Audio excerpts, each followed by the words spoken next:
महाराष्ट्र के उप मुख्यमंत्री अजीत पवार जिस चार्टर्ड प्लेन में सवार थे, उस प्लेन को ग्वालियर की रहने वाली शांभवी पाठक उड़ा रही थी। शहर के बसंत विहार में रहने वाली उनकी दादी मीरा पाठक को शांभवी ने मुंबई से सुबह करीब 6:30 बजे पर मैसेज भेजा था। उसमें लिखा था, गुड मॉर्निंग दादी। इसके बाद शांभवी सीधे अपनी फ्लाइट पर पहुंच गई और 8 बजे प्लेन क्रैश हो गया।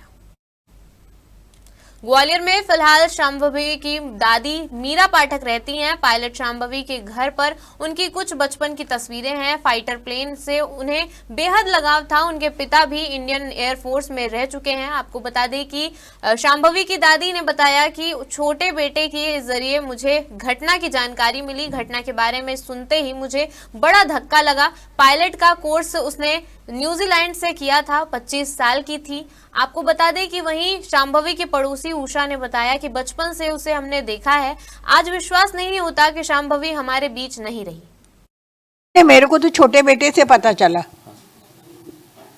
उनको भी नहीं पता था, उसको ये भी नहीं मालूम कौन सा एयरक्राफ्ट है। बस उसने यही बोला कि अजीत पवार का एयर क्रैश हुआ है। बोले मैं मीटिंग में जा रहा हूँ, I just open my mobile और न्यूज़ देखने लगा तो उसमें अजीत पवार का था।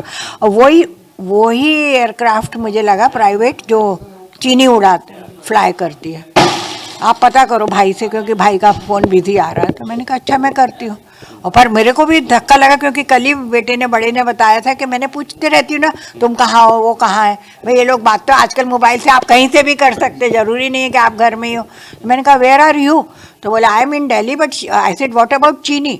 तो बोले चीनी तो कल मुंबई चली गई, उनकी फ़्लाइट आ गई थी। 18 बजे उनके छोटे बेटे का फ़ोन आया हैदराबाद से कि आंटी के पास कि मतलब मम्मी ऐसा ऐसा है, और जो बम्बई में क्रैश हुआ है उसमें शायद में मेरे को ऐसा लग रहा है कि चीनी भी थी। तो फिर उन्होंने फिर बड़े बेटे को फ़ोन किया कि क्या बात है। तो उन्होंने मतलब फ़ोन नहीं लगा, पर बाद में जब उन्होंने देखा होगा कि मम्मी का फ़ोन आ रहा है बार बार, तो उन्होंने बस इतना बोला कि ऐसा है कि मैं वो लगा रहा था, मोबाइल लगा रहा था बेटी को, चीनी को, पर उसका स्विच ऑफ आ रहा है बार बार। तो आंटी ने बोला कोई चिंता मत करो, ठीक होगी, वो ठीक होगी, ऐसी आंटी बोलने लगी उनको बोलते। तो वो भैया रोने लग गए, फिर उन्होंने फ़ोन बंद कर दिया। उसके बाद फिर सबका फ़ोन आने लग गया, तब तक उनके मायके से भी आ गए, फिर बस।